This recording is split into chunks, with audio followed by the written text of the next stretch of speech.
La comunicazione da Villa Serena arriva puntuale e parla di 87 ospiti positivi come risultato dei tamponi effettuati nei giorni scorsi. 87 anziani positivi al coronavirus, la maggior parte asintomatici, e nessun ospite portato in ospedale nelle ultime ore. Dei due decessi di anziani ospiti, un uomo di 78 anni e una donna di 97 anni, verificatisi nell'ospedale di Sant'Orso, neppure una parola.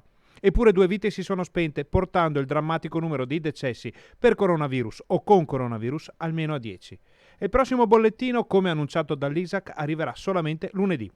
Sono molti i bassanesi che si chiedono a questo punto a cosa servano questi bollettini, quale sia la trasparenza promessa su un argomento così delicato e quanto ci sia ancora da scoprire su quanto accade a Villa Serena e nelle case di riposo di Bassano. E sulla vicenda intervengono anche i consiglieri comunali del PD, che ricordano come l'amministrazione di Elena Pavan sia diretta responsabile della gestione della casa di riposo e come abbia quindi tutto il potere di commissariare la struttura. Non riusciamo, dicono i consiglieri del PD, che come noi di Rete Veneta vengono contattati quotidianamente da parenti sfiniti da questa situazione, ad avere delle risposte certe, numeri che non tornano, e più che fare luce sulla situazione, la Commissione ha lasciato altri dubbi su Villa Serena.